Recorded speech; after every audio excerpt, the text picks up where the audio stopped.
Welcome everyone. Welcome to the Civil Service Data Challenge semi-final. We're all really excited to have you here today. Hi everyone, my name is Corey and I work for DWP. And we are here today to share an idea about how we can better share data between the NHS and DWP to enable better outcomes for our bereaved citizens and individuals, but to also reduce overpayments of benefits. I just want to say a massive thank you to Team Genie, who are here today, for the hard work in pushing this idea forward. It's been quite critical and yeah, they've done some great work so far. So can I just get a show of hands of anyone who's suffered a bereavement? Everyone in this room. In 2021 to 2022, there were 640,000 deaths in the UK. And it is estimated that for every death, 9 people are affected by the bereavement. Bereavement is everyone in this room's business. So it's quite critical that we get it right because we all will go through it again at some point in our lives. So what is the problem that we're trying to solve? So currently, it takes DWP around 8 days to find out about the death through the official registration route. When the death occurs, it'll go through an MCCD verification process within the NHS, which is a medical certificate cause of death. That document is then sent to the registrar, where the registrar will then register the death with the bereaved citizen. A teller's once reference number is also provided so the citizen can enrich that information and share that with other government departments. Now this takes around 8 days on average, and with upcoming legislation changes to the MCCD, where they'll require 2 pairs of eyes, it may get pushed even higher. So what does this mean in terms of impact to DWP and government, but also citizens? So in 2021 to 2022, we paid £136 million in overpayments of benefits. Citizens are also calling us before the death's even been registered, and we had 180,000 calls to report the death. We also have a team that recover the costs of these overpayments from bereaved families and individuals, which costs around £7 million per year. This is not seamless. There's not one way that we're finding out about the death. There's a variety of ways DWP find out about it, and it's not great. There's also letters being sent to families who are going through probably the worst times of their lives, asking to recover them costs of overpayments of benefits. It's not a great experience. So I'm just going to pass you to Jane, who's going to share some real user research on this problem. Thanks, Corey. So benefit overpayments made after a death leave families dealing with a debt. Families like the one you can see on the screen here, who then share their experiences publicly. I'll read this out so you don't have to. Received a letter from DWP this morning, 3 months after my wife passed, saying they'd overpaid a benefit. Said there may be more overpayments, but I would be contacted separately. Just thought all the finances were sorted. You can never sit back and think that's it, because another overpayment letter could pop through the letterbox. And this was shared on the Macmillan Cancer Support Forum. It means that families that are dealing with a bereavement then have the additional stress and worry of having to sort out a debt, and often a debt that could have been avoided through better data sharing. I'd like to share Natalie's story. Natalie's dad died very suddenly, and while dealing with the shock and the emotional impact of that, she registered his death as soon as possible. But it was only later she learned a bit more about the benefits he was on. And then DWP sent her a letter about about state pension that was owed to her dad. But then very shortly sent another letter about attendance allowance that was overpaid and must be paid back. It meant that while Natalie was having to deal with the funeral, sort out her dad's bank, deal with his house, his household bills, friends and family, and a million different things you have to do in bereavement, meant that DWP gave Natalie yet more things to do, calls to make, admin to deal with, when she should have been supporting a family and grieving for her dad. And this is why data matters. By sharing early death notification data, we have the opportunity to reduce the amount of overpayments made to this family on the screen, made like those overpayments to Natalie's dad. And now I'd like to hand over to Jackie, who will talk a bit more about a proposed solution to this problem. Thank you, Jane. Morning, everyone. I'm Jackie Legater from DWP Digital Group. We know from research that around 45% of deaths in the UK actually occur in hospitals. And when someone dies in hospital, it tends to be recorded on the NHS system within 1 to 2 days of the death occurring. So we know that that data is available within the NHS.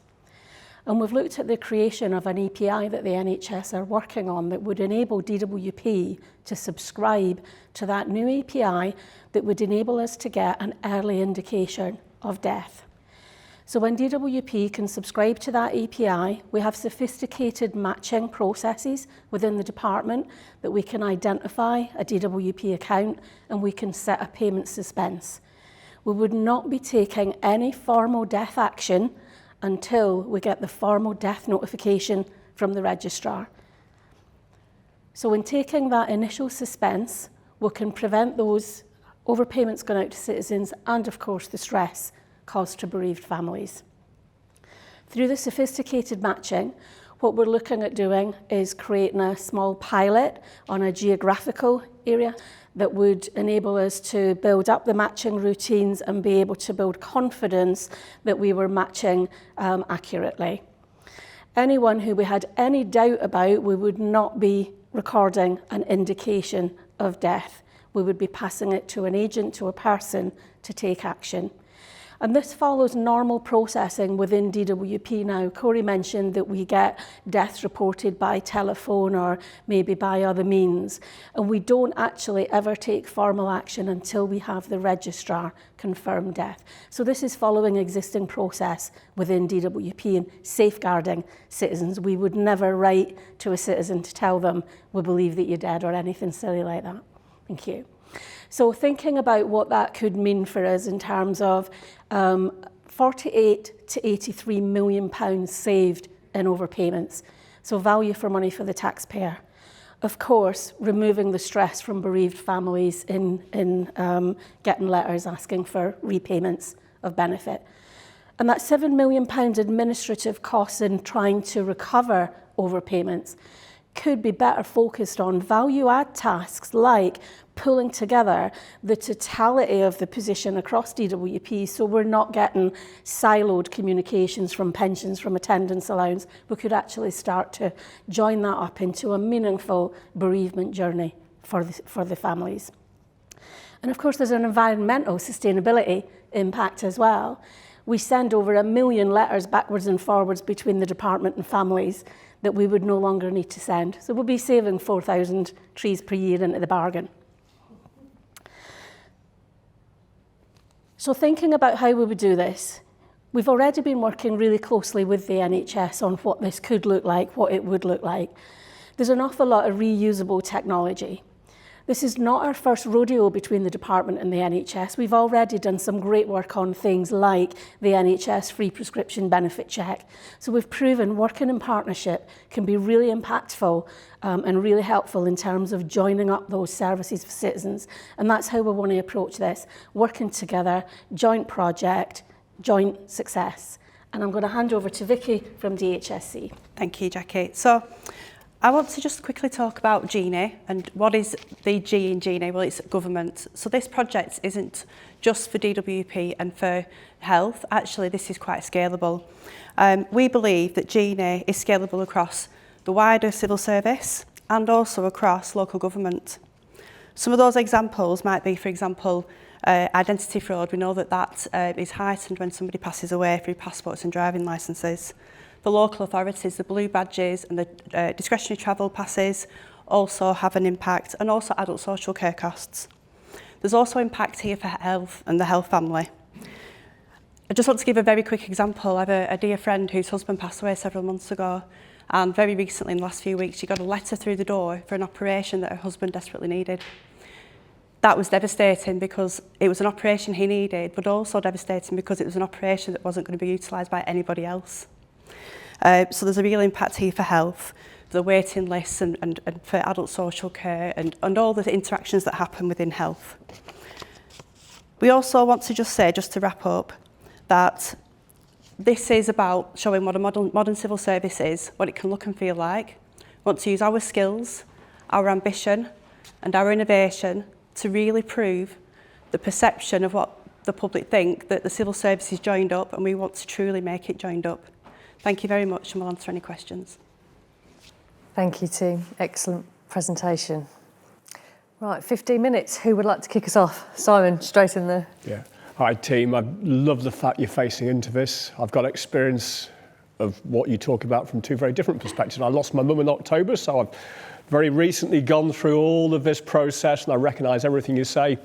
And also my role leading digital teams at the Home Office mean that I look after the RON system, which ultimately gets the formal notification through the local registrars. So I recognise the time lag there, and it took me many days to get that sorted through the local registrar. I guess for me, right at the nub of this is our ability as government to take those actions based on the NHS notification that is available, as you say, 1 to 2 days after. Have you tested that with policy teams in DWP, and would they support us doing that suspension based on getting early sight of that NHS notification?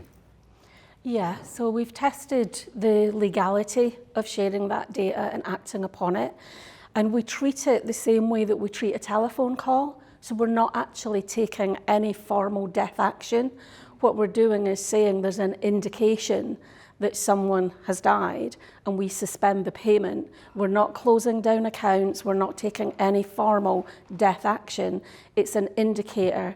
We then wait for the formal notification from the registrar before we kick off the death process. If we didn't get that formal notification from the registrar within 3 weeks, it would alert a task to an agent to perform what we call an alive check. That's an existing process that exists in DWP. We've not had contact from a citizen in a long time, so that would fall into the existing alive check process. So we're trying to be sensitive and obviously protect the citizen. We don't want to end up on the front page of a newspaper that we've used that information incorrectly. And of course, the matching will be key as well. Yeah, that's really clear. Thank you. That's alleviated that point. Just in building on your comment there about the matching, have we been able to validate how effective our ability to match will be? What's the level of confidence that we can have high success on that? So the current matching rate with NHS data for the NHS free prescription charge is 87%. So we're confident that we'll achieve that at least. We have quite sophisticated matching in the department, so we can check for things, variations of names. So if we get Jimmy, we can check for James, Jim, John, etc. And we would look to get a sufficient level of matching. If we didn't get that sufficient level of matching, then we wouldn't take action if we didn't have confidence in it. That's why the test and learn approach is really important in doing some of that testing and learning and making sure that that fine-tuning on the matching gives us sufficient confidence to kick off a process that would suspend a payment. Thank you. That's really clear. I think my question is just really kind of a continuation of that and building on Simon's point.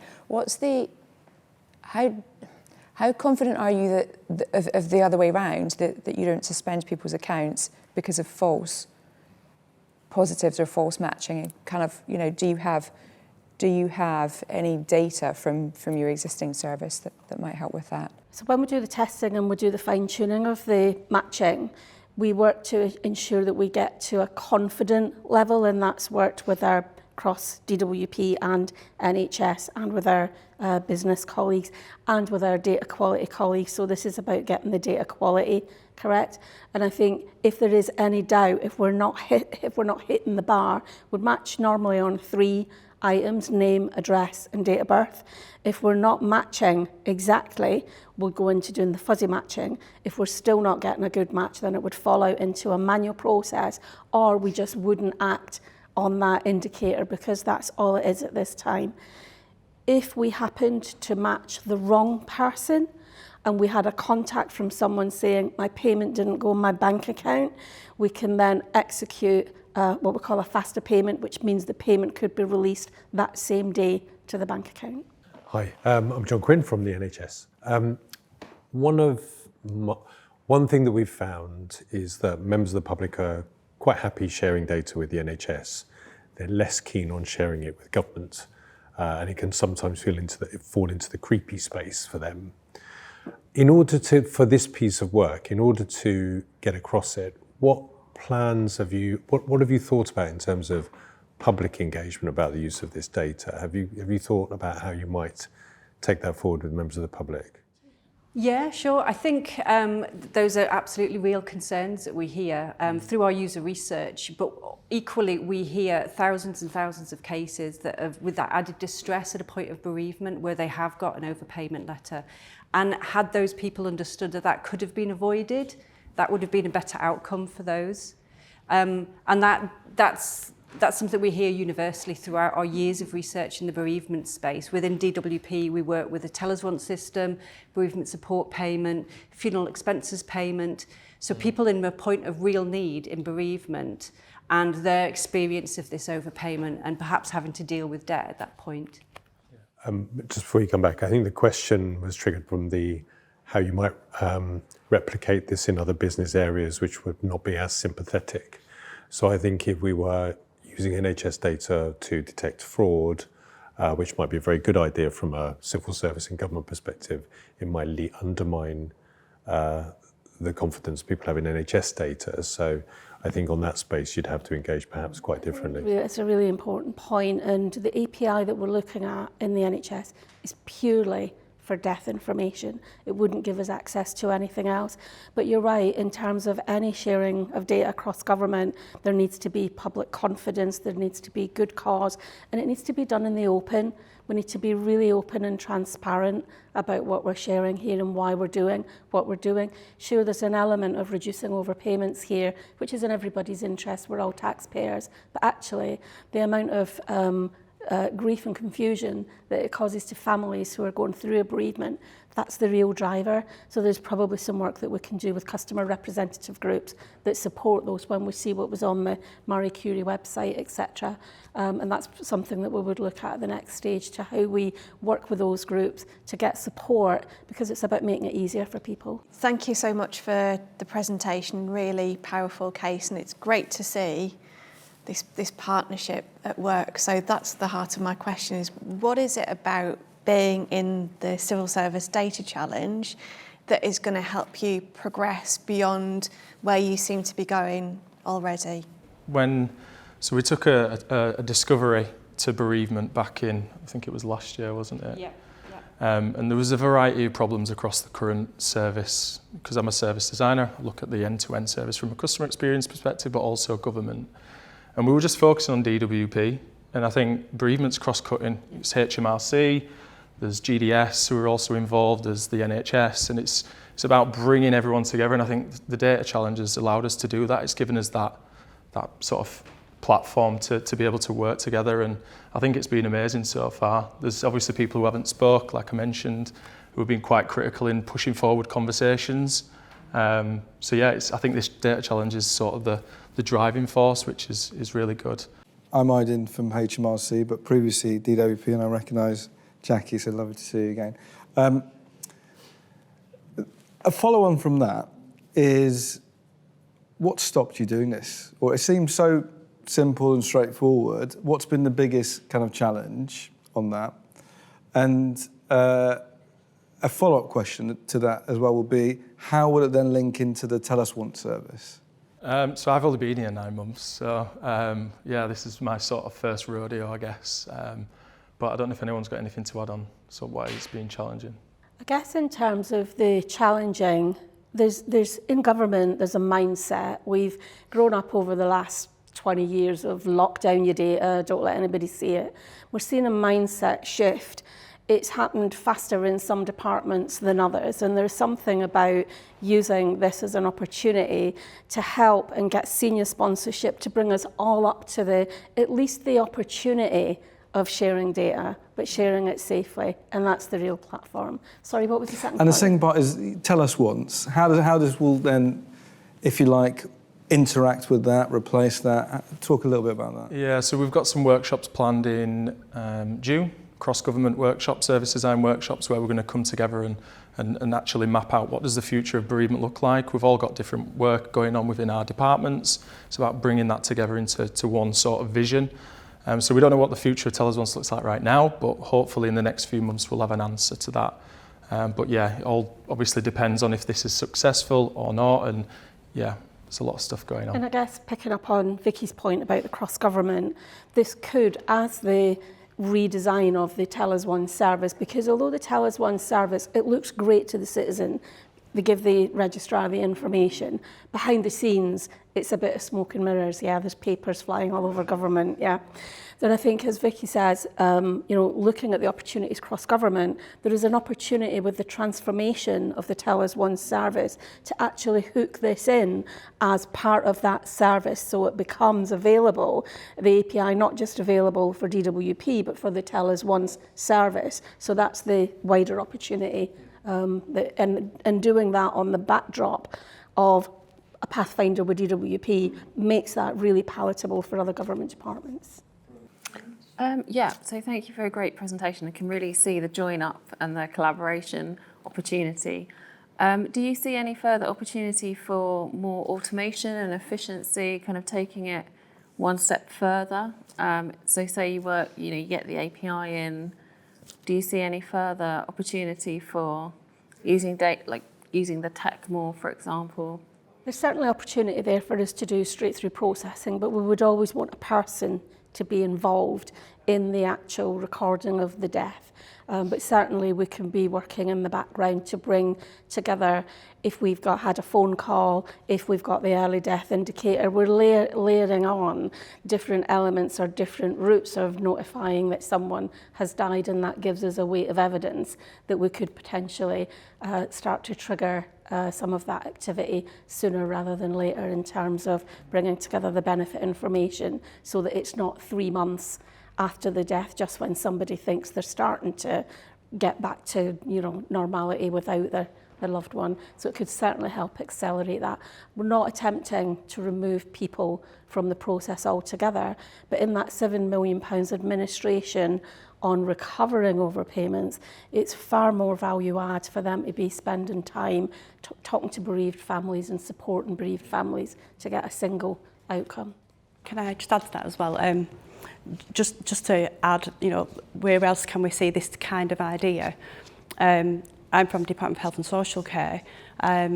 We've used 2021-2022 data.